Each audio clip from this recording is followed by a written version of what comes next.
호부 감산을 허락해야 된다. 감산이라고 얘기하면 될 걸. 예. 괜히 삥삥 돌려서 얘기하다가 감산을 안 하겠다는 얘기인가 이제 이렇게 애널리스트 입장에서도 아주 힘들죠. 실적이 좋을 것 같아가지고 주가가 올라갑니다라고 얘기하는 게 사실은 제일 속편하죠. 근데 이제 지금은 실적이 안 좋은데 주가가 올라간다 그러면 쟤는 뭐냐. 뭐 비난도 들을 수 있는 거죠. 근데 그게 현실인 거예요.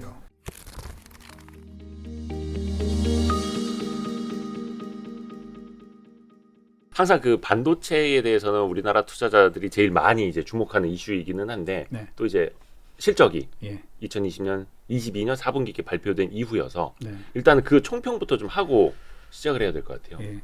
그러니까 실적은 뭐 어차피 안 좋을지 다 알았죠. 네. 뭐 적자 특히 하이닉스 같은 경우는 적자 폭이 얼마가 되느냐 뭐 이럴 정도로 되게 안 좋았고 삼성은 이미 그 사전 실적 발표를 통해서 네. 실적이 굉장히 안 좋다. 그래서 네거티브 서프라이즈가 나는 그런 상황이었죠. 잠정치를 먼저 발표했으니까요. 네, 그래서 실적 자체는 사실은 뭐 큰 관심사는 없었어요. 근데 가장 핵심은 결국은 삼성이 감산을 할 거냐 안 할 거냐. 그렇죠. 그게 제가 볼 때는 가장 중요했던 이슈였죠. 그래서 그 얼마 전에 네. 그 센터장님이 리포트 쓰신 거 제목을 보니까 네. 감산인 듯 감산 아닌 감산 같은 감산인가 모르더라. 네. 그러니까 삼성전자 실적 리뷰 자료인데, 네. 그러니까 그날 이제 제가 좀 말씀을 드리면은 네. 저희는 이제 컨퍼런스 콜 듣고 있었고 네. 이제 Q&A 시간에 하느냐 이제 그렇게 질문이 나왔고요. 네. 삼성이 이제 말을 좀 빙빙 돌리기는 했지만 그 내용을 정리를 해보면 감산하겠다고 얘기를 한 거거든요. 말을 빙빙 돌리긴 했지만 결과적으로는 감산 아니라고 했지만 그게 감산이다. 아니요, 감산을 아니라고 얘기한 게 없어요. 그러니까 인위적인 감산하지 않겠다. 아니 이거. 그거는 사실은 지난 분기 얘기했던 네, 것이고 인위적인 감산은 없다라는 거는 네. 이제 이번에는 사실 뭐라 그랬냐면은 첫 번째 대답이 결론적으로 캐펙스는 전년 수준을 유지하겠다라고 예. 얘기를 했고 생산 능력은 유지한다. 투자죠. 투자. 네, 자본 투자는 지출 유지한다라고 얘기를 했고 예. 그 이후에 뭐 라인 효율화나 정비를 통해서 네. 또 R&D 런이라 그러니까 엔지니어링 런이라 그러는데 예.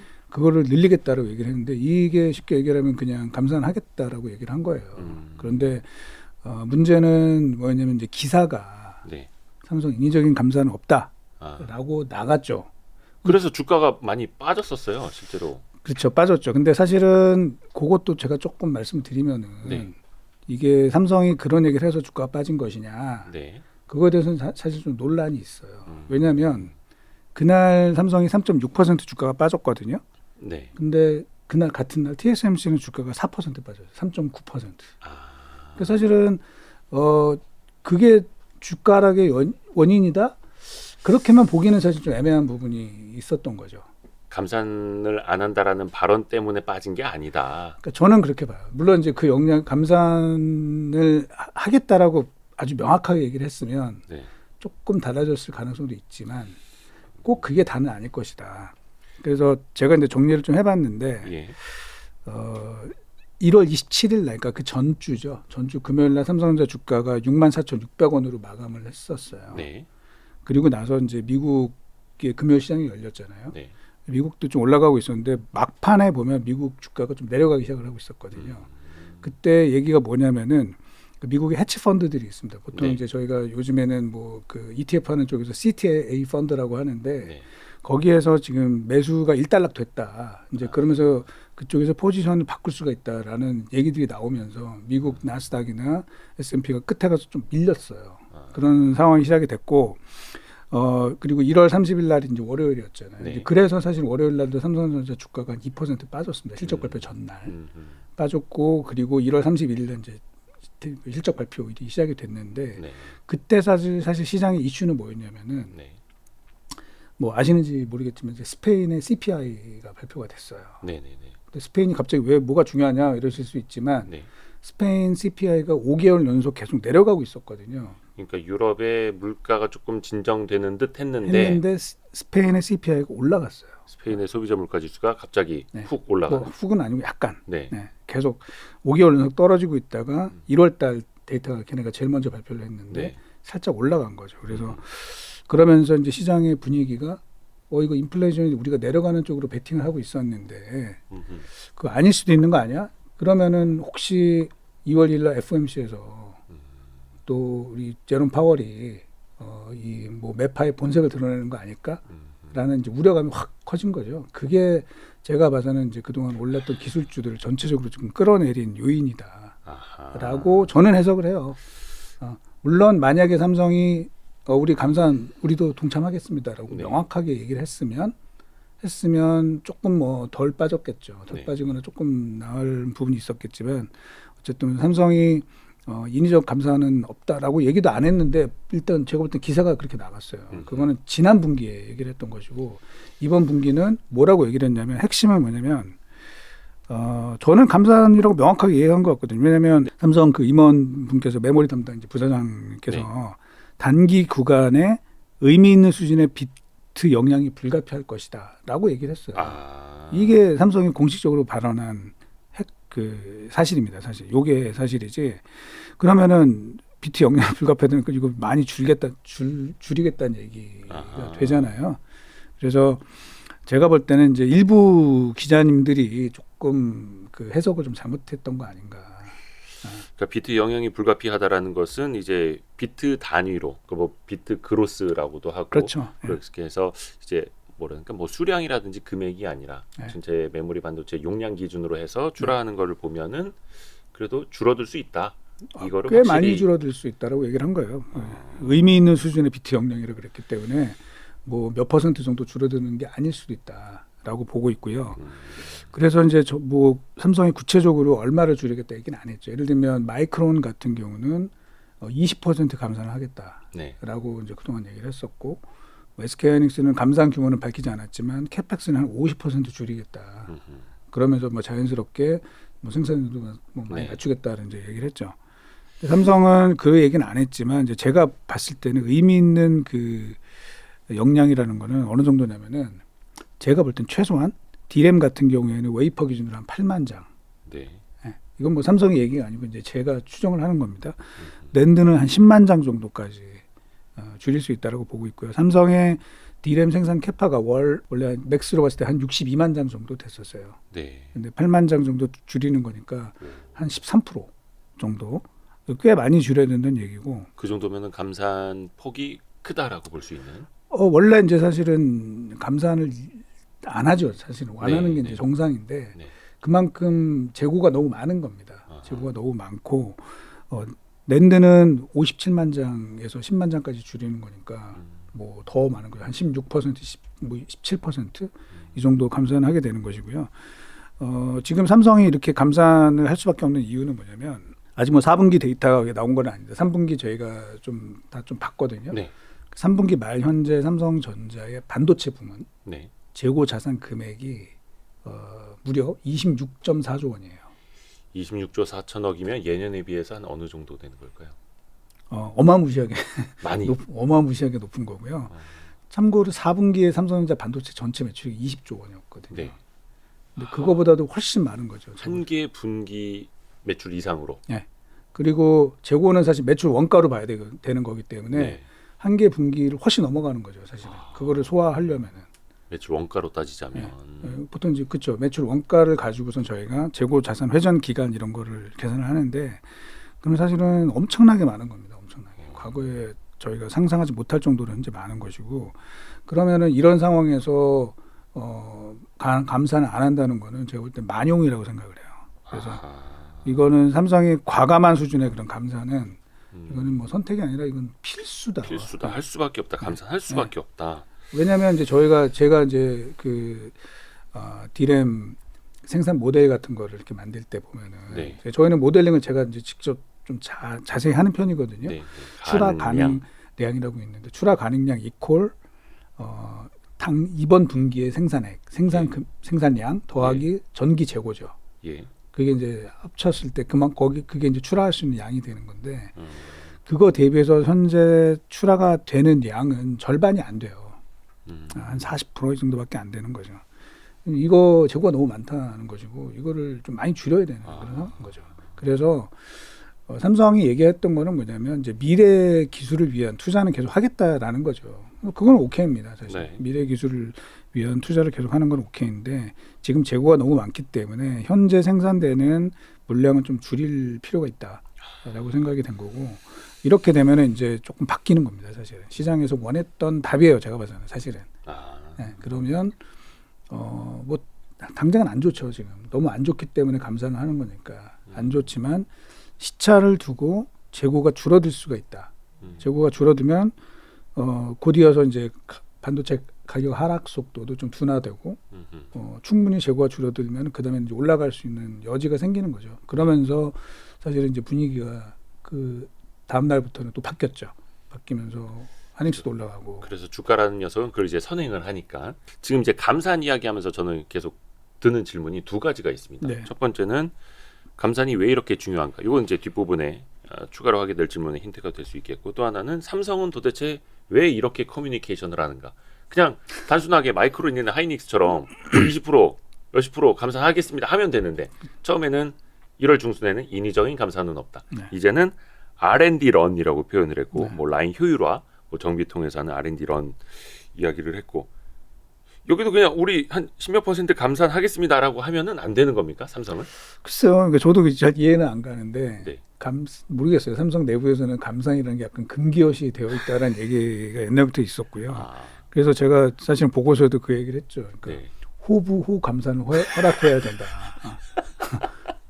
그 아버지를 아버지라고 부르지 못하고 네. 이것처럼 감산이라고 얘기하면 될 걸. 예. 괜히 삥삥 돌려서 얘기하다가 감산을 안 하겠다는 얘기인가 이제 이렇게 기사가 그러니까 아니 나가고. 왜냐면 이게 뭐 삼성이 뭐 세계 1위 업체고 뭐 본인들의 발언 하나하나 중요하고 이건 다 알겠습니다만, 사람들을 헷갈리게 만들고 그게 투자자 혼선을 일으켜서 괜히 실수할 수 있게도 만들잖아요. 근데 사실은 이제 제가 봐서 뭐 헷갈릴 부분은 없었는데 네. 조금 그 일부 기사가 좀 조금 제가 조금 잘못 나간 부분이 있었고요. 그러니까 조금 명확하게 좀 커뮤니케이션을 그렇죠. 했으면 하는 명확하게 바람을, 했으면 더 좋았겠죠. 네, 이거 이제 삼성전자 DS 부문에서 꼭 네, 그러니까 제가 볼 때는 그런 것 같아요. 왜냐하면 삼성의 지금까지의 성공 공식이 네. 삼성 반도체 성공 공식이 사실은 남들 어려울 때, 업황이 안 좋을 때 더 과감하게 투자를 해서 그렇죠. 경쟁자들 몰아내고 그다음에 격차를 벌리는, 이게 사실은 어떻게 보면 성공 방정식이에요. 네. 방정식이고 제가 볼 때는 삼성의 이제 고위 임원분들도 그런 자기의 그런 전략, 밀어붙이는 전략, 네. 이걸로 인해서 사실은 좀 승승장구한 부분이 그렇죠. 있잖아요. 예. 그러다 보니까 사실은 뭐 감산 이런 거에 대해서 조금 뭐 알레르기 반응이 있으신 것 같아요. 제가 좀 잘은 모르겠지만. 그런데 세상이 좀 바뀌었거든요. 그리고 옛날에는 그런 치킨 게임이 성공을 했죠, 사실은. 그래서 경쟁자들 하나씩 그 꺾어뜨리면서 삼성전자가 점유율을 올려왔고, 그리고 또 기술 격차도 벌려왔는데, 이제는 제가 볼 때는 이제 무너질 회사는 없어요. 그렇죠. 뭐 세계 이제 3개밖에 안 네, 남았고. 그게 없습니다. 그래서 여기서 해봐야 무너지지도 않을 거고, 또 점유율도 사실은 삼성이 뭐 40% 왔다 갔다 하고 약간 넘는 정도 수준인데, 네. 이것도 뭐 50% 가면 그것도 좀 불안하잖아요. 네. 이제 독과점 이슈가 또 생기기 때문에. 그래서 사실은 뭐 어느 정도 좀 감산하는 게 저는 중요하다고 보고 있고요. 이제 이게 어떤 의미냐면 투자자들 입장에서는 지금 메모리 반도체가 제일 문제가 너무 시장에서 인기가 없어요. 메모리 반도체가 시장에서 인기가 없다고. 그러니까 네. 주식 시장에서. 네. 어느 정도로 인기가 안 좋냐면은 네. 제가 그 PT 자료에 이제 보면은 네. 2010 그러니까 팬데믹 이전과 이후의 반도체 업체들의 주가 퍼포먼스라는 이제 그 슬라이드가 있는데, 네. 여기는 지금 제가 안 가져왔지만 네. 자료를 네. 그러니까 2019년도 말, 네. 그러니까 팬데믹 이전이죠. 그리고 2022년도 말 3년이 지났을 때 네. 네. 그 반도체 주가가 어떻게 움직였냐라고 보면, 일단 뭐 반도체는 아니지만 우리 IT의 대표주 중에 애플 네. 같은 경우에는 3년 동안 주가가 77% 예. 올랐습니다. 그리고 현재 반도체 시가총액 1등인 엔비디아는 네. 주가가 3년 동안 148% 상승을 했어요. 그러니까 2.5배가 됐다는 얘기죠. 네. 그리고 삼성의 이제 경쟁자인 TSMC 같은 경우는 35%좀 덜 올랐죠, 사실은. 네. 덜 올랐습니다. 대부분 다 그리고 많이 올랐죠. 일부 뭐 특정 분야에 좀 집중된 어떤 업체들 같은 경우에는 뭐 300% 이렇게 오르는 회사들도 있거든요. 네. 네. 근데 삼성전자 마이너스 1%입니다. 3년 동안. 3년 누적으로. 총 누적으로 보면. SK하이닉스 마이너스 20%. 마이크론도 마이너스고요. 또 웨스턴 디지털 예. 여기 마이너스 50%입니다. 아. 그 전 세계에서 이제 대표적으로 3년 동안 주가가 빠진 회사들 보면 메모리 주식 플러스 인텔 요 정도거든요. 그러면은 왜 그럴까? 결국은 시장에서는 그 메모리의 볼라틸리티를 싫어한다는 거죠. 변동성을. 네, 굉장히 싫어하는 거죠. 그러면 사실은 변동성이 왜 생기느냐? 가동률 조절을 못해서 그런 거예요, 사실은. 네. 반도체라는 거는 뭐 아시겠지만 고정 비용이 되게 높잖아요. 그렇죠. 한번 또 만들기 시작하면은 계속 일정량을 또 만들어야 네. 되고. 그래서 사실은 변동성이 커지는 건데 예. 그때 계속 우리는 옛날 방식을 고수하겠다. 그러면은 이제 굉장히 싫어하게 되는 거죠, 투자자들은. 그러면 여기서 옛날과 좀 달라진다. 감산을 해가지고 변동성을 줄이겠다는 거죠. 사실 가격이 빠졌을 때. 그렇죠. 네. 그러면은 이제 재고가 주니까 네. 이제 그러면은 변동성이 줄어들게 되고 그리고 메모리도 그런 변동성이 줄어든 걸 눈으로 확인하게 되면은 그럼 또 상황이 바뀔 수 있다고 보거든요. 그래서 당연히 이제 감산하게 되면은 당장 눈앞에 실적은 안 좋아집니다. 네. 단위 원가가 올라가고 이렇기 때문에 하지만 변동성을 줄일 수 있다. 왜냐면 저희가 이제 그런 얘기 많이 하거든요. 뭐 서플라이 뭐 디서플린이라 그래가지고 네. 그 훈련을 통해 가지고 요거 우리가 이제 좀 컨트롤한다 뭐 이런 얘기인데 그러려면 사실 줄여야죠. 그러니까 말씀하신 그 변동성이라고 표현하신 부분은 이런 이렇게 사이클이 있는 산업의 진폭을 좀 줄이려는 네. 그러니까 이렇게 사이클을 타서 이걸 투자자들이 싫어했다면 한 요 정도로 이렇게 해서 네. 어떻게 보면 제조업체들이 네. 시장을 막 이렇게 컨트롤할 수 있는 네. 가격도 컨트롤하고 그걸 원하는 거잖아요. 그렇죠. 투자자들은. 그러니까 뭐 이런 거죠. 예를 들면 아주 그 사이클 이 진폭이 큰 산업에서 삼성이 우리가 경쟁자들보다 더 잘한다. 네. 그걸 좋아할 건지 아니면 이 산업의 변동성이 좀 줄어드는구나. 그래서 다들 조금 안정된 뭐 옛날만큼 경쟁력을 이렇게 벌리지 않는다 하더라도 네. 그렇게 되는 걸 원하는 건지 그러면 저는 뒤쪽일 가능성이 높다라고 보는 거죠. 그러니까 삼성이 여기서 투자를 더 세게 해가지고 뭐 SK하이닉스나 마이크론을 더욱 힘들게 할 수도 있어요, 사실은. 그럴 힘도 저는 충분히 있다고 보는데 네. 그렇게 되면 사실은 그 투자자들은 이제 메모리 섹터에 대해서는 더 싫어하게 되는 거죠. 더. 네. 그러면 사실 삼성전자 주가에도 저는 그게 플러스 요인이 아닐 것이다라고 보는 것이고 뭐 이건 뭐 제 개인적인 생각이지만 삼성이 여기서 메모리에서 더 뭐 차이를 늘린다. 네. 그래서 이제 쭉 치고 나간다. 하더라도 메모리 변동성이 줄어들지 않는 이상은 워렌 버핏이 삼성전자 주식 안 산다. 워렌 버핏이 왜 반도체 주에서 TSMC를 샀느냐. 그거를 좀 생각을 할 필요가 있다. 라고 생각을 합니다. 그 참 맞는 말씀이시고 사실 어떻게 보면 이제 더 이상 치킨 게임을 할 수 있는 것도 없고 치킨 게임에서 하나 마지막 남아 이제 3위 업체, 그러니까 뭐 뒤에도 있기는 있습니다만 유의미한 비중으로 보면 근데 그 3위 업체는 미국 기업이기 때문에 네. 걔네 주기로 치킨 게임 한다면 뭐 미국이 가만히 있겠습니까? 네. 그래도 이제 말도 안 되는 거고. 근데 그런 힘이 있다면 그 힘을 치킨 게임이라든지 이런 게 아니라 생산량 조절을 효율적으로 통해서 해서 사실은 좀 더 삼성의 그 향후 우리가 성장 기대를 하고 있는 파운드리 네. 여기에서 좀 또 TSMC의 격차를 좁혀나가는 거기에 더 쏟는 게 맞지 않느냐. 그러면 이제 한번 뭐 워렌 버핏도 한번 검토를 해볼까 뭐 이러지 않을까요? 그렇죠. 워런 버핏도 이제 90이 넘으셨기 때문에 그리고 저희가 이제 워렌 버핏이 주식을 산 거에 대해서 좀 고민을 좀 해봐야 되는 게 사실 워렌 버핏이 애플 주식을 샀을 때 애플의 PER이 14배, 13배 뭐 이 정도였어요. 근데 그게 이제 20배 넘어간 거죠. 네. 결국은 그런 뭐라 그럴까 좀 효과가 있어요. 네. 그럼 예를 들면 TSMC도 실적이 되게 좋잖아요. 되게 좋고 저희가 부러워할 만한 그런 성과를 내고 있는데 그럼에도 불구하고 TSMC도 그렇게 밸류에이션이 높지가 않습니다. 뭐 파운드리 하지만 물론 메모리보다는 좀 낮기는 하지만 근데 워렌 버핏이 이 주식을 샀다는 거는 뭔가 장기적인 안정성 그렇죠. 뭐 이런 것들을 의미한다고 보면은 오히려 밸류에이션이 높아질 수 있어요. 어떻게 보면 이제 생필품 제조 공장이니까. 네. 그 파운드리 이야기 나왔고 그거 좀 여쭤볼까요? 그럼 삼성 파운드리 이번에 물론 이제 실적 발표할 때 뭐 당연히 메모리 반도체가 제일 중요하니까 그쪽에 이제 많이 초점을 뒀는데 파운드리 상황에 대한 뭐 언급이라든지 뭐 조금 전망이 달라졌다라든지 그런 거 좀 있습니까? 파운드리는 이제 사실 단기적으로는 좀 좋진 않겠죠. 올해 상반기는 왜냐면은 세계 뭐 매크로가 안 좋으니까. 심지어 뭐 TSMC도 가동률이 지금 떨어진다고 하니까요. 그래서 단기적으로는 좀 안 좋은데 결국은 삼성이 주안점을 두는 거는 이제 미래 기술인 것이죠. 그래서 여기서 TSMC와의 격차를 좁히기 위해서는 결국은 이 기술적인 측면에서 네. 저 위에 있다라는 걸 이제 보여주는 게 중요하겠죠. 그래서 그 관련된 준비들을 열심히 하고 있고요. 올해 상반기는 제가 볼 때는 작년 뭐 하반기보다는 당연히 실적이 안 좋아질 거예요. 안 좋아지고 하반기부터 이제 다시 좀 살아나고 사실은 내년 이후에 다시 한번 진검승부가 나타날 가능성이 있고요. 그 이유는 뭐냐면 삼성이 얘기하고 있는 그 GAA 공정 네. 이게 좋기는 되게 좋은 거죠. 근데 그렇죠. 뭐 어렵고요. 또 하나 그리고 자 문제는 이 GAA 공정을 채택할 수 있는 고객사들이 충분히 있느냐. 물론 이제 준비는 다 하고 있어요. 준비는 다 하고 있는데 이게 이제 매크로가 뒷받침이 어느 정도 돼야 되거든요. 예. 그런 신제품들을 냈을 때 그 효과가 극대화되기 위해서는 사실 경제 상황이 좋아야 사실 뭐 신제품 뭐 그렇죠. 이런 효과가 나는 거니까 지금 모든 업체들이 사실 삼성과 그 준비는 하고 있지만 이 물량이 이제 확 늘어날 거냐 그거에 대해서는 약간 퀘스천이에요. 그래서 아직은.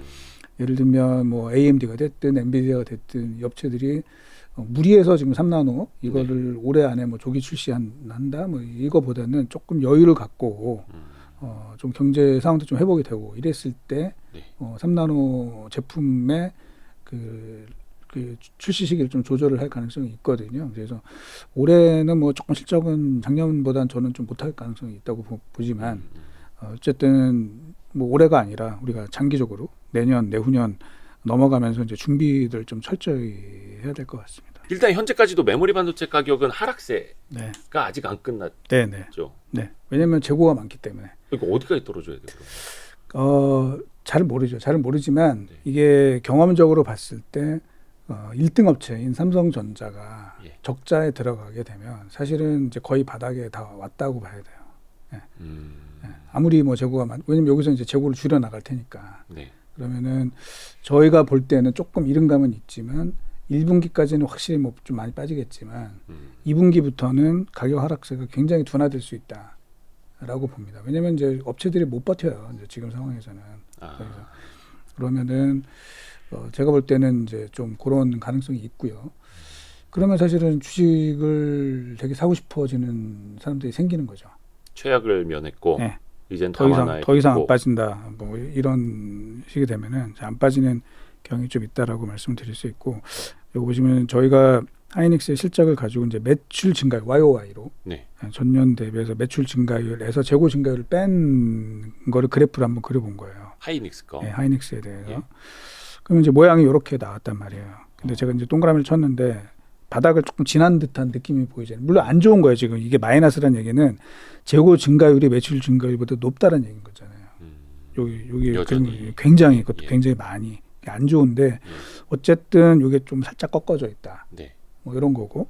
그러면 이거랑 그 밑에 있는 그림입니다. 똑같은 그림에다가 제가 주가 예. 하이닉스 주가의 YOY 요거를 같이 넣어서 그린 거거든요. 저희 같은 시기예요?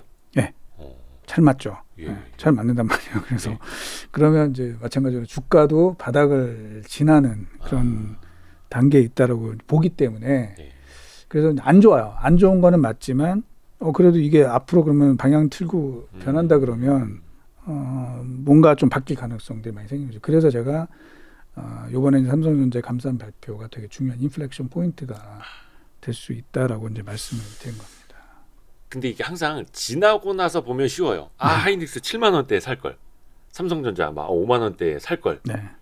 그리고 이제 일단은 주가도 그렇고 재고도 그렇고 약간 좀 바닥은 쳤다. 최악을 면했다라고는 볼 수 있는 거고. 그러니까 면할 가능성이 높아졌다라는 거죠. 그동안엔 사실은 감사를 안 하게 되면은 이게 어디까지 빠질지 모르는 상황인데 면할 가능성이 높아졌다. 그러면 그거에 반응하는 투자자들이 있겠죠. 물론 이제 더 신중한 투자자들은 좀 더 확인하고 사겠죠. 근데 이제 좀 용기 있는 투자자, 약간 과감한 투자자들은 그런 변수. 아까 제가 여기 도표 2번에 있는 이런 그림들 나왔을 때 배팅을 하는 사람들이 생기겠죠. 그러니까 야수의 심장을 가진 사람들은 저때 배팅을 하는 거고 네. 좀 더 신중한 사람들은 더 지켜보자 할 네. 수도 있는 건데 네. 그러면 여기서 이어붙는 질문은 그러면 본격적인 상승은 언제쯤 어떤 상황에서 나타날 수 있는 겁니까? 이거거든요. 그때는 이제 뭐냐면 재고가 어느 정도 그 컨트롤러블한 레벨까지 들어와야지 본격적으로 가격이 올라가겠죠. 그러면은 그게 언제일 거냐? 이제 그거는 감사는 어느 정도 하느냐에 따라 달려져 있는데 네. 제가 아까 뭐 삼성전자가 얼마 감산하고 이제 그런 것들을 모델링을 해서 보면 아까 한 13% 정도 메모리 네. 감산 추정, 그다음에 그 비메모리 쪽은 16, 17% 정도. 비밀 낸드 낸드 그렇게 플래시 되면은 예를 들면 삼성전자 기준으로 보면은 한 4분기 정도가 되면 이제 재고가 좀 어느 정도 줄기 시작을 합니다. 그러니까 그 전까지는 잘 안 줄어요 재고가. 23년 4분기 네. 정도 돼야 유의미한 네. 재고 수준으로 내려온다. 네. 그러면 그때부터는 이제 가격이 확실한 상승세. 물론 이제 뭐 감사는 생각보다 더 많이 하고 저희가 예상했던 것보다 뭐 이런 GPT 효과라든지 이런 걸로 인해서 수요가 생각보다 좀 더 좋으면 네. 그러면 더 먼저 올라가겠지만 일단 그때부터는 올라갈 가능성이 있는 것이고요. 그러면은 뭐 많은 분들이 뭐 얘기를 하겠지만 주가는 그런 거에 훨씬 더 선행해서 반영을 하잖아요. 예. 뭐 저희가 예전에 분석을 했을 때 보면은 최소 한 9개월 이상 선행을 한다. 네. 이렇게 보이거든요. 네. 그러면 사고 싶은 사람들이 생기는 거죠. 주식. 그러니까 어차피 또 주식도 많이 비워놓은 상태였고 하니까. 반도체 주식을 그러니까 의미 있는 재고 수준으로 좀 낮아지려면 23년 4분기 정도는 돼야 되는 거고 네. 과거 통계적으로 보면 한 9개월 정도도 주가가 선행을 했으니 네. 얼추 한 1분기 말 네. 즈음이면은 뭐 1분기 즈음이면 네. 그 4분기에 유의미한 재고 수준을 주가가 반영할 수 있다. 투자자 저마다의 성향에 따라서 네. 판단을 하시면 될 포인트인 걸로 보이고요.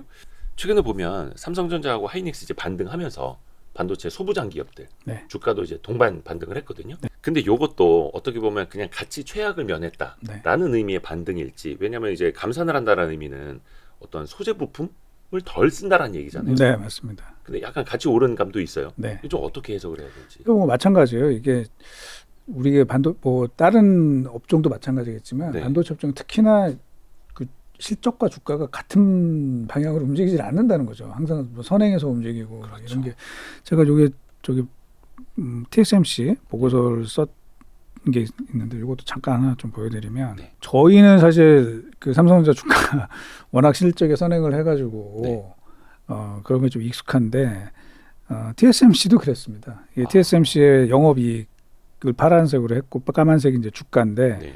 작년 1년 내내 사실 TSMC는 실적이 최고치를 계속 냈거든요. 근데 주가는 1년 동안 계속 빠졌죠. 계속 빠졌죠. 이런 식으로 반도체 업종의 경우에는 실적과 주가가 조금 잘 안 맞아요. 그래서 TSMC 마저도. 네, TSMC 마저도. 그러니까 메모리는 뭐 그렇다 우리가 뭐 경험적으로 그렇다 치더라고 하는데 이런 TSMC조차도 어느 정도 예측 가능한 그 그냥 오도에서 움직이니까 예측 가능함에도 불구하고 굉장히 좀 선행해서 움직인단 말이에요.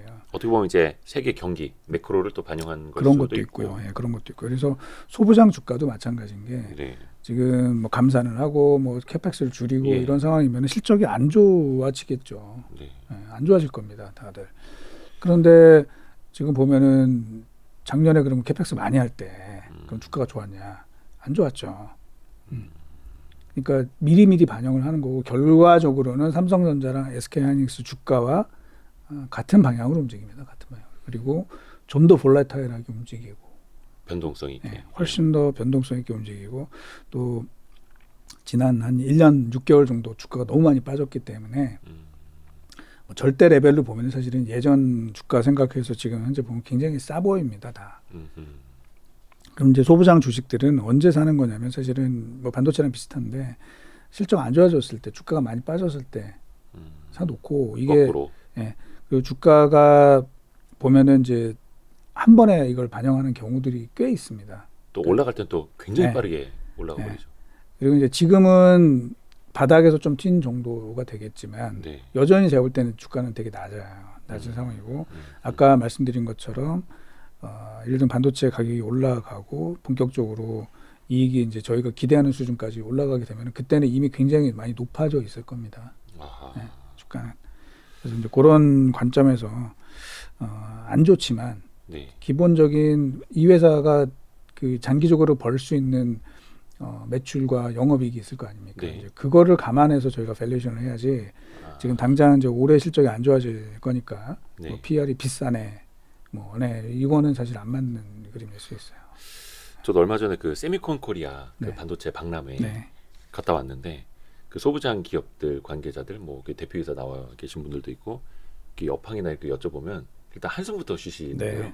올해는 참 안 좋다. 네. 근데 결국은 내년이나 그 이후로 우리가 계속 대비해서 준비를 하고 있다. 네. 이런 식으로 말씀을 하시더라고요. 그러면 이제 투자자 입장에서 보면 그냥 2023년 실적은 잊고 가야 되는 건가요? 이게 참 2020 딜레마라. 그렇죠. 그래도 실적 발표 나올 때마다 또 이게 뭐 주가 모멘텀엔 도움이 안 될 거고. 네. 그러니까 예를 들면 이제 삼성 하이닉스도 마찬가지인 게 네. 2023년도가 뭐 실적이 얼마큼 나빠질 것이고 뭐 하이닉스 같은 경우에는 적자가 얼마나 날 것이고 이게 네. 주가에 별 영향을 많이 안 줍니다. 이게 점점 더 실적이 주가에 영향을 미치는 게 낮아지는 강도가 낮아지는. 그러니까 이제 결국은 그 이유를 본다는 거죠. 계속 뭐 강도가 낮아진다기보다는 그 이후를 계속 좀 보는 경향이 있고요. 그러니까 저도 이게 좀 안타까워요. 그러니까 애널리스트들 입장에서도 제가 한 10년 전만 해도요. 10년 전에는 사실은 삼성전자 이번에 영업이익 얼마 나오느냐 이거 맞추는 게 되게 애널리스트들 사이에서는 되게 약간 경쟁이었어요. 누가 정확히 맞추느냐. 네네네. 왜냐면 그것 따라 주가가 또 움직였거든요. 예전에는. 그렇죠. 사실은 그게 본질이기도 한데. 네. 근데 이제 지금은 이게 세상이 너무 복잡해져서 그런지 뭐 매크로 뭐 이런 거에 의해서 너무 좌우되고 또 학습 효과에 의해서 막 미리미리 반영을 막 해버리니까 애널리스트 입장에서도 아주 힘들죠. 실적이 좋을 것 같아가지고 주가가 올라갑니다라고 얘기하는 게 사실은 제일 속편하죠. 누가 봐도 뭐 맞는 얘기고. 네. 근데 이제 지금은 실적이 안 좋은데 주가가 올라간다 그러면 쟤는 뭐냐. 뭐 이런 식의 이제 뭐 비난도 들을 수 있는 거죠. 근데 그게 현실인 거를요. 그러니까 또 많은 초보 투자자분들은 거기서 헷갈리고 네. 주식을 놓쳐버리기도 네. 하고. 어렵습니다. 그래서 되게 어렵고 이게 예전에는 네네네. 그게 잘 맞았어요. 네네네. 크게 이렇게 너무 선행하지도 않고 그냥 적당히 움직이면서 갔는데 지금 잘 안 맞습니다. 여기 TSMC도 지금 보시면은 예전에는 그래도 비슷하게 갔잖아요. 근데 최근 들어서 이제 확 어긋나기 시작하는 거고 삼성전자도 마찬가지. 여기 삼성전자도 있나? 9년까지는 얼추 맞았지만 네. 삼성전자는 좀 먼저 바뀌기 시작했지만 삼성전자 영업이익과 주가 흐름. 네.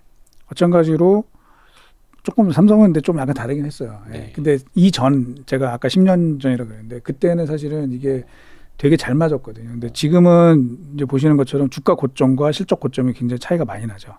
네. 그런 상황. 마찬가지로 실적 저점과 주가 저점도 또 차이가 많이 나는 그런 상황이 그래서 된다는 어떤 거죠. 당장의 실적에 대한 영향보다는 또 이것도 그 실적 발표 공시보다는 컨퍼런스 콜 할 때 DS 보면 사장님이 뭐라고 말을 하느냐 막 이거에 따라서 막 주가도 엄청나게. 꼭 그렇지도 않아요. 제가 보면은 꼭 그렇지도 않고. 그럼 뭐가 정답이 없네. 투자자들이 그러니까 되게 굉장히 많은 변수들을 보는 것 같아요. 여러 가지. 그러니까 매크로도 보고 뭐 이제 사실은 뭐 저희가 섹터 애널리스트 입장에서 옛날에 뭐 FMC 별로 신경도 안 썼거든요. 어차피 잘 변하지도 않았고. 근데 이제 그게 엄청나게 현재 중요해지는 거고. 그렇죠. 뭐 어저께 오늘 새벽에 미국 주식도 보면은 결국은 FMC 하고 나서 막 난리가 지금 벌어지는 이런 상황들. 2월 2일 그리고 2월 3일 네. 최근 흐름. 네. 그러면 이것도 모르겠습니다. 이게 사실 뭐 주가는 타이밍으로 볼 수는 없는 건데 이제 긴 시계열로 봤을 때 어떤 장비주와 부품주 요거는 좀 투자 적기라고 따지려면 좀 어떻게 봐야 될까요?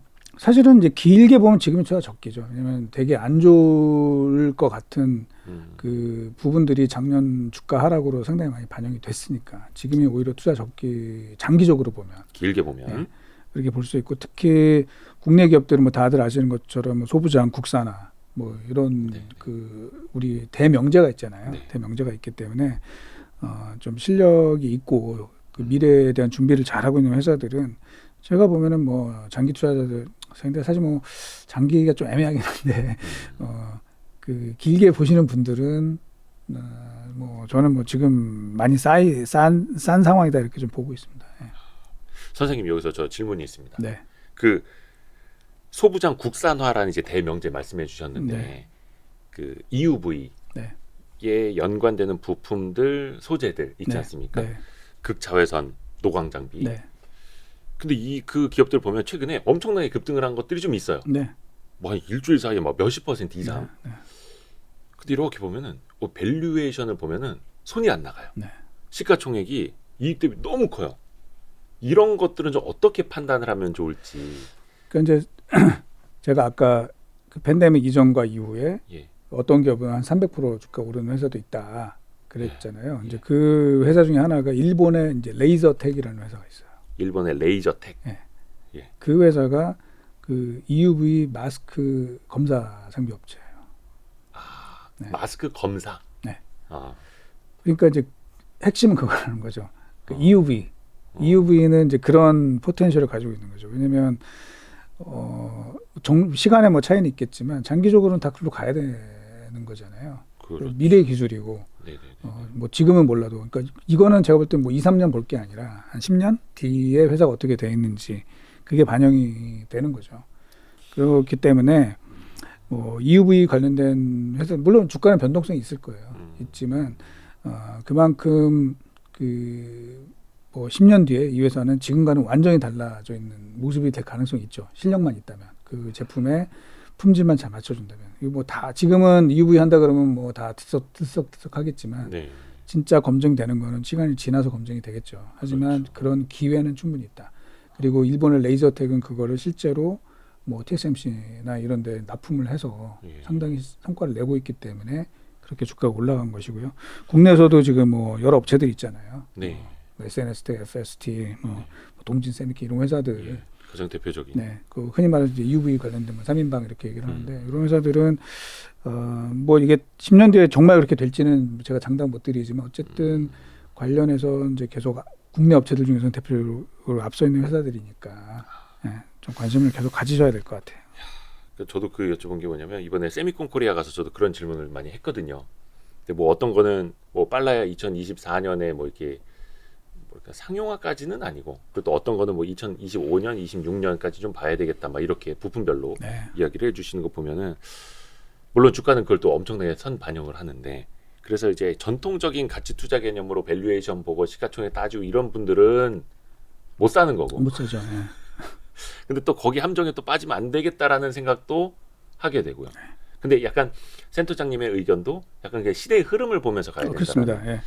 의견이시고요. 그러니까 반도체의 3대 그 어떤 뭐 가장 큰 테마는 뭐 당연히 인공지능일 것이고요. 그 밑에 소부장 쪽으로 가게 되면은 이제 3대 테마가 제가 볼 때는 뭐 당연히 첫 손에 꼽히는 게 EUV이고 이제 두 번째는 뭐 아시는지 모르겠지만 HAR이라고 이제 저희가 얘기를 해요. HAR. 하이 애스펙트 레이쇼. 네. 그래서 뭐냐면은 뭐 디램이든 낸드든 이제 깊이 파야 되거나 높이 쌓으니까 종횡비거든요. 애스펙트 레이쇼가.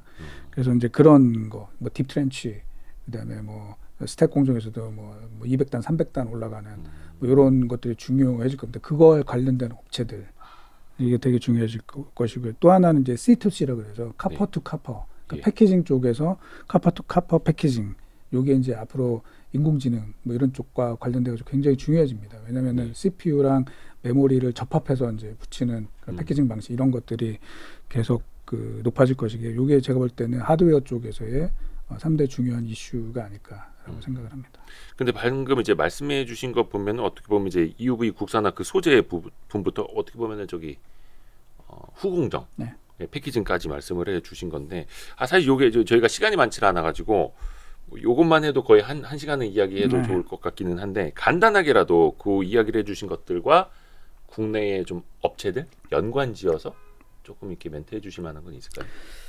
그다음에 뭐 EUV는 지금 막 좀 전에 말씀드렸고, 대표적인 그다음에 HAR, 그러니까 하이 애스펙트 레이쇼는 사실은 국내는 조금 약한 건 사실이에요. 그러니까 대표적인 회사가 첫 손에 꼽히는 회사가 이제 미국의 뭐 램 리서치가 되겠죠. 근데 애칭 쪽이 아무래도 많으니까 그래서 그건 좀 약한 거고 패키징도 아직은 우리 국내 업체들이 뭐 첨단 패키징 뭐 이런 쪽이 좀 약해요. 하지만 그 패키징에서 또 중요한 게 검사 장비입니다. 검사 장비. 그래서 뭐 패키징 검사. 관련된 업체들, 뭐 고영이나 뭐 이런 업체들 그래서 좀 중요하게 보실 업체 중에 하나다 이렇게 말씀드리겠습니다. 약간 그런 것도 있지 않습니까? 그 뭐라 해야 되나? 삼성전자나 하이닉스나 그 내부 투자를 조금 더 효율화하기 위해서 외주를 많이 늘릴 것이다라는 것도 어떻게 보면 좀 투자 아이디어로도 이야기를 하는데, 그러니까 특히 이제 이거는 오사트 업체들, 후공정 쪽에 외주를 주는 약간 이런 걸 사실 어떻게 보면 이게 언제였더라? 21년? 22년에 오사트 이쪽이 굉장히 많이 좀 주목을 받았었잖아요. 물론 이제 뭐 그런 시각도 있을 수는 있는데 사실은 그 흔히 말하는 첨단 패키징, 어드밴스드 패키징은 그런 약간 중소형 업체들이 그 설비 투자를 감당하기가 어려워요. 그러니까 사실은 그 첨단 패키징은 그 내부에서 하는 경우가 많고 그래서 TSMC도 그걸 하면서 사실 애플 물량을 삼성에서 뺏어온 부분이 있잖아요. 네. 예, 뭐 팬아웃 패키징 이거를 도입을 해가지고 뺏어왔었고, 그래서 제가 볼 때는 이제 뭐 당연히 범용 패키징은 뭐 밖으로 나가겠지만 이제 그것도 뭐 물량이 증가한다 이런 측면에서는 볼 수 있겠지만 첨단 기술은 제가 볼 때는 뭐 삼성이나 SK하이닉스 내부적으로 더 집적해서 할 가능성이 저는 있다고 보고 있습니다. 첨단 패키징은 내부적으로 하고 약간 범용, 네. 약간 삼성 하이닉스가 직접 하기에는 약간 뭐 그냥 이거 그냥 외주 쓰자 네. 이렇게 할 수 있는 것들. 네. 근데 그거는 흐름은 그렇게 계속 갈 수 있는. 할 수 있죠. 예. 최근에 우리 연초에 반도체주가 좀 뜨거웠잖아요, 전 세계적으로. 네. 이게 뭐 여러 가지가 있지만 저는 요즘에 이제 말 많은 그 GPT의 그렇죠, 용량도 그렇죠, 상당히 있었다고 보거든요. 네. 그러면은 결국은 이게 뭐 너도 나도 이제 그 경쟁에 뛰어든다. 이러면 다시 한번 사실은 그 AI와 관련된 투자가 또 늘어날 수도 있죠. 이제 지금은 다들 뭐 투자 안 한다고 그러고 있지만, 그렇죠. 그러면 이제 그게 어떻게 보면은 그 뭐 엔비디아, AMD 이런 회사들의 또 새로운 성장 동력이 되고, 그게 거기에서 이제 삼성이 많은 물량을 많은 수주를 하게 되면은 새로운 돌파구로 작용할 가능성도 있습니다. 저도 그래서 뭐 이렇게 막 기사도 좀 찾아보고 있고 같이 좀 공부를 하고 있는데 이것도 보면은 고대역폭 메모리라고 하나요? 네. 예. 또 삼성전자 뭐 지능형 메모리? 네, 그러니까 뭐 HBM 그다음에 PIM 이런 식으로 얘기를 많이 하죠. 근데 이게 뭐 챗 GPT 같은 인공지능 활용도가 좀 많아질수록 네. 그런 메모리 반도체도 차세대 것이 네. 많이 쓰일 수 있다. 네. 그게 또 수혜다. 뭐 이렇게 나오고 있는 건데 그것도 많이 준비가 되어 있는 상태인가요? 준비 많이 되어 있습니다. 오. 특히 그 Processing in Memory (PIM이라고 하는데 네. 그와 관련돼서 국내 업체들이 제일 준비를 많이 해놨고요. 이거는 이제 우리가 준비해놨다고 그러면 뭐 되는 거냐? 그건 아니고, 이거를 개발하는 뭐 예를 들면 빅테크나 이런 기업들이 그쪽에 투자가 확 일어나면 되는 것이고요. 네. 그 시스템 자체를 채용을 하게 되면은 이제 변수가 될 수 있어요. 그러니까 뭐 제가 조금 설명을 드리면 이런 거죠. 지금 GPT, 특히 이제 챗 GPT가 이제 GPT 버전 3거든요. 버전 3에 네네네. 파라미터 변수가 1750억 개 정도가 되어 있어요. 그게 무슨 뜻일까요? 그러니까 이제 뭐 변수들이죠. 그러니까 네. 어떤 키워드를 썼을 때 이제 그걸 가지고선 조합을 할 수 있는 변수가 1750억 개가 되는데, 네. 이제 이게 보니까 그 인공지능 모델, 언어 모델도 소형 모델, 중형 모델, 대형 모델, 초거대 모델이 있는데, 예. 그 1000억 개가 넘어가면서부터 이제 초거대 인공지능 모델로 얘기를 합니다. 예. 그런데 그러고 났던 제가 꼭 관련된 이제 뭐 전문가분 얘기를 들어보니까 초거대 인공지능 모델 네. 그쪽에 가게 되면은 자기네들이 생각하지 못했던 그런 새로운 기능들이 막 튀어나온다 그러더라고요. 그래서 자기네들도 개발하면서 깜짝깜짝 놀라는 생각지도 못했던 기능이 튀어나온다.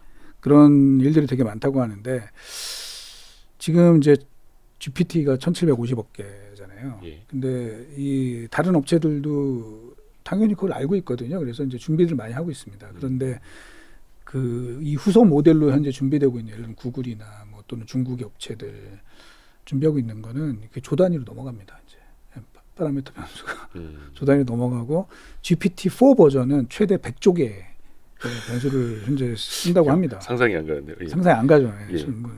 그런데 그러면은 이제 굉장히 많은 데이터, 그러니까 결국은 이제 데이터를 굉장히 많이 트레이닝을 시켜야 되는, 예. 뭐 이게 되게 중요한 거죠. 트레이닝을 시킨다는 거는 메모리에서 GPU로 데이터를 계속 보내야 되거든요. 네.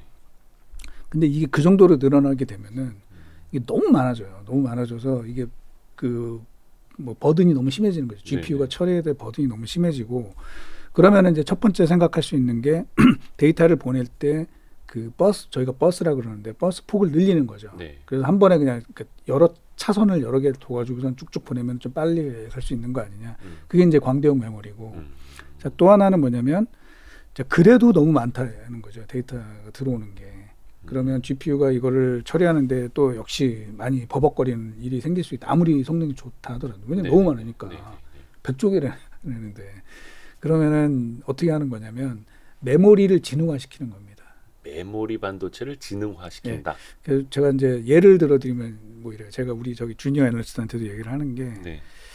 애널리스트가 있고 우리 리서치 센터에 보면 이제 RA가 있단 말이에요. RA가. 예, 그렇죠. 그러니까 어시스턴트, 네, 그러니까 리서치 도움을 어시스턴트 주는 보조. 그렇죠. 그러면 이 RA들이 보통은 뭐냐면 뭐 여러 가지 뭐 뉴스라든지 주가 변화지 예, 이런 예. 데이터들을 애널리스트한테 보내줘요. 예. 그죠? 그러면 이제 애널리스트들은 이제 그걸 보고 자기가 관련된 뭐 분석을 인사이트를 하고, 해서 예. 그래가지고 보고서를 작성하는 뭐 이런 개념인 네. 거잖아요. 네. 그런데 예를 들면 요즘처럼 뭐 너무 많은 그 정보들이 지금 난립하고 있는 그런 상황이잖아요. 그 오늘만 해도 예를 들면 애플, 뭐 구글, 아마존 네. 이런 업체들이 실적 발표를 했는데 네. 이런 데이터 그냥 막 준다. 실적 발표된 자료를 그냥 통으로 준다. 그러면 이 애널리스트가 다 읽어야 되는 거잖아요. 자, 그런데 이게 만약에 그 RA들이 네. 좀 생각이 있고 좀 더 좀 훈련이 잘 된 그런 애널리스트 저 RA들 같은 경우는 그걸 압축 요약을 해서 핵심만 뽑아서 애널리스트한테 보내주는 거죠. 아, 그죠. 바쁘니까 딱 한 줄 요약, 두 줄 요약 그쵸. 이렇게 해드리고. 예, 그렇게 되면은 그것만 딱 보고 이제 뭐 정리해가지고 보고서 쓴다. 이러면 훨씬 효율성이 높아지겠죠. 그렇죠. 메모리도 그렇게 가는 거죠. 그러니까 GPU, 그러니까 프로세서랑 메모리 사이의 관계가 그런 식으로 하는 겁니다. 즉 메모리가 메모리에 있는 모든 데이터를 이 버스를 통해서 프로세서로 보내는 게 아니라 네. 여기에서 1차적으로 거르는 거죠, 자기가. 예를 들면 중복 데이터라든지 뭐 가비지 데이터 이런 것들은 버리고 필요한 것만 딱 보내게 되면은 이 GPU가 처리할 수 있는 그 속도가 되게 빨라지는 거죠. 그래서 아주 고성능의 컴퓨팅이 가능해지게 되는 거고 그러면서 훨씬 더 효율적으로 일을 할 수 있게 되는 거죠. 그래서 사실은 제가 볼 때는 그런 인공지능 모델이 더 거대화될수록 네. 메모리가 지능화될 가능성이 매우 높다. 그러니까 지금은 예를 들면 CPU라 그러잖아요. 컴퓨터에 네. CPU 안에 보면은 거의 메모리가 약간 탑재돼 있습니다. 캐시 메모리 네. 또는 레지스터 이런 것들이 있거든요. 그래서 컴퓨터 버벅될 때 캐시 메모리 지우라고 하는 거. 네, 예. 뭐 그런 식으로 되어 있는데 이제는 메모리에 어떻게 보면 그 로직 회로 프로세서를 달고 가는 거죠. 그러면 사실은 저희가 이제 제가 볼 때는 메모리의 그 반도체가 인기가 없는 이유가 이 자체는 지능이 없는 거 아니냐라고 했었는데 여기에 이제 지능이 붙게 되는 거예요. 그러면서 사실은 장기적으로 보면은 메모리와 프로세서 간의 이제 경쟁 뭐 이런 식으로 가게 되면은 이거 좀 판도 변화가 될 수도 있겠다라는 희망적인 기대를 좀 많이 하고 있습니다, 저는. 네. 그 원래 우리가 쉽게 표현하려면 메모리 반도체를 이제 접시나 네. 쟁반 같은 걸로 비유를 하잖아요. 요리하기 위해서 옆에 약간 담아놓는 네.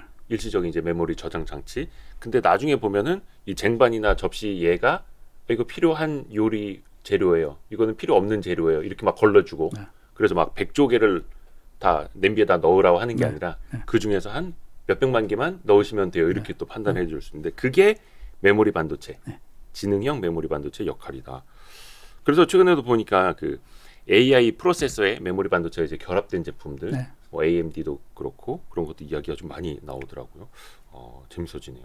근데 이거는 이미 이제 상용화 단계에는 삼성과 하이닉스가 준비가 다 돼 있어요. 돼 있고 아까 말씀드린 것처럼 실제 그 시스템을 운영하는 그런 회사들이 그런 구조를 채택을 하게 되면은 이게 이제 발전할 수 있죠. 근데 아직은 뭐 본격화되지는 않았지만 네. 일부에서는 좀 채택이 되고 있고 특히 요즘에 얘기 많은 게 하이 퍼포먼스 컴퓨팅 뭐 얘기가 많거든요. 네.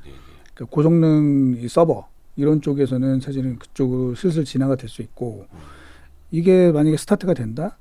그러면 사실은 좀 많은 기대를 할 수도 있죠. 왜냐하면은 저희가 되짚어 보면은 2016년 3월달에 굉장히 네. 저는 이제 IT 업계 중요한 분수령으로 보고 있거든요. 네. 2016년 3월달에 뭐였냐면 이제 알파고가 등장한 네. 날이에요. 그때 이제 제가 항상 그 뭐 딴 데 가서도 얘기 많이 하지만 네. 그때 알파고가 이세돌 구단을 이기는 걸 보면서 신기하다 예. 그렇게 생각할 게 아니라 우리는 가서 엔비디아 주식을 샀었어야 되는 거거든요. 그렇죠.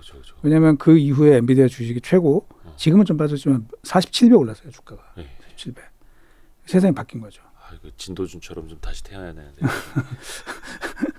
맞습니다. 그래서 이게 만약에 메모리에도 그런 지능이 탑재가 돼가지고 이제 거기에 과거와는 달리 메모리의 어떤 패러다임이 좀 바뀐다 이러면은 저는 뭐 그것도 좀 변수가 될 수 있다라고 보고 있습니다. 조금 너무 앞서 나간 질문 하나만 더 그럼 드려볼게요. 항상 제가 사서 걱정을 하는 게 많거든요. 그러면 기존의 뭐 DDR5라든지 메모리 반도체 시장이 잠식되는 건 아닌가? 뭐 예를 들어서 그거를 지능형 메모리 반도체를 추가로 투자하자면 그게 시장이 얼마나 되겠는가? 막 이런 것도 막 또 따져볼 수 있잖아요. 네.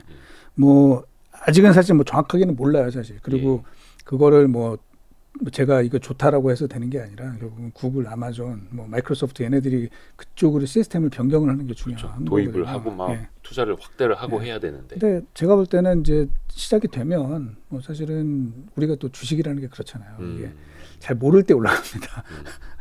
그 다 알고 나면 사실은 이제 주가는 더 이상 안 오르는 경우가 많거든요. 예. 그러니까 그런 변화의 포인트가 과연 올 건지, 예. 그거를 좀 계속 예의주시해야 될 것 같고요. 그러니까 GPT를 그냥 하나의 열풍이다, 그렇게만 보실 건 전혀 아니다.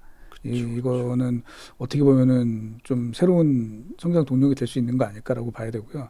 원래 처음에 그 많은 분들이 이제 반도체의 다음 어떤 성장 드라이버가 뭘까, 이걸 보면 사실 이제 반도체를 왔다는 게 처음에 PC, 그다음에 스마트폰, 세 번째 이제 서버였고, 근데 네 번째 얘기할 때 XR 얘기를 많이 했죠. 그죠? 메타버스 관련돼서 XR 뭐 그게 될 수도 있는데, 지금 그거보다 오히려 이 GPT 이 버전, 왜냐하면 멀티 모달 인공지능 이쪽으로 진행하게 되면은 이게 또 새로운 드라이버가 되지 않을까라는 기대감도 조금 생기는 거예요. 뭐 이게 진짜 맞을지는 좀 시간이 지나봐야 알겠지만 어쨌든 변화의 그런 포인트에 있는 건 사실인 것 같다라고 봐야 될 것 같아요. 그러게요. 사실 우리나라가 이 챗봇에 좀 익숙해져 있는 상황이기는 해요. 네. 뭐 애플리케이션 같은 거 봐도 고객센터 웬만한 거 다 챗봇으로 막 이렇게 해주고, 근데 기존 거는 구글도 마찬가지였고 검색 기반으로 해주는 게 많았다 하더라고요. 근데 이 챗 GPT는 일종의 21년 것까지 학습된 걸 바탕으로 막 자기가 논리 구조를 만들어내고, 그래서 질문을 어떻게 잘하느냐에 따라서 그 답변이 잘 돌아오는. 네, 그 핵심입니다. 그래서 그게. 어떻게 보면 이제 질문하는 사람의 역할이 더 중요하다고 네, 할 맞습니다. 정도로. 저희도 이제 그 보고서 쓴 그 애널리스트가 있는데 예. 결론은 뭐냐면 우리가 GPT보다 더 똑똑해져야 GPT를 제대로 쓸 수 있다. 뭐 이렇게 되는 거죠. 좋은 질문을 해야. 네. 참고로 제 필명이 좋은 질문입니다. 하나 제가 더 말씀을 드리면 이제 마이크로소프트가 네. GPT 지금 주요 투자자잖아요. 네네. 예, 오픈AI의 주요 투자자인데 여기가 최종적으로 현재 생각하고 있는 그림은 마이크로소프트 주요 제품에 이거를 인베디드 시키는 거예요. 아예 심어버리는 거. 네. 그러면 이제 어떤 일이 벌어지느냐면 예를 들면 내가 애플 실적이 발표가 됐는데 애플 실적과 주가 또 애플의 실적과 경쟁사들을 비교한 보고서를 써라. 그러면 얘가 이제 워드로 다 작성을 해줍니다. 센터 형님 그때 되면은 저기 일자리가 그럴 수 있겠네요. 네, 그렇게 될 것까지 현재 생각을 하고 있다고 합니다. 나중에 오픈AI는 계속 다뤄야 됩니다. 왜냐하면 처음에 저는 오픈AI도 그 비영리 집단, 비영리 기업 이렇게 알고 있었는데 이제는 이 챗 GPT 유료화하고 수익화하겠다. 뭐 마이크로소프트 투자도 받는다 이런 이야기가 또 많이 나오더라고요. 그런 질문을 많이 하거든요. 요즘 매니저들, 요즘 기관 투자자들은 뭘 제일 궁금해하는지. 예, 저는 그게 제일 궁금합니다. 그들이 뭘 궁금해하는지가 저는 제일 궁금합니다. 물론 이제 결론은 뭐 사야 됩니까? 언제 사야 됩니까? 다들 이거긴 합니다만.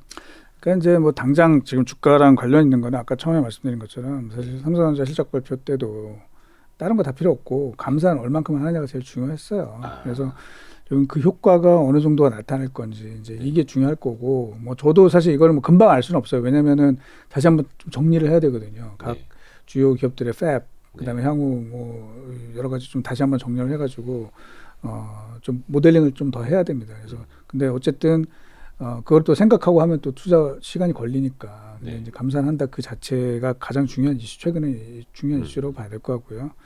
또 하나는 뭐 아까 말씀드린 디맨드 측면에서 이제 봐야 되는 거잖아요. 그러니까 항상 수요와 공급인데 공급 측면에서는 감산하느냐 안 하느냐 이게 중요한 거고, 수요에서는 이제 아까 말씀드린 인공지능 이게 이제 과연 어느 정도까지 갈 거냐.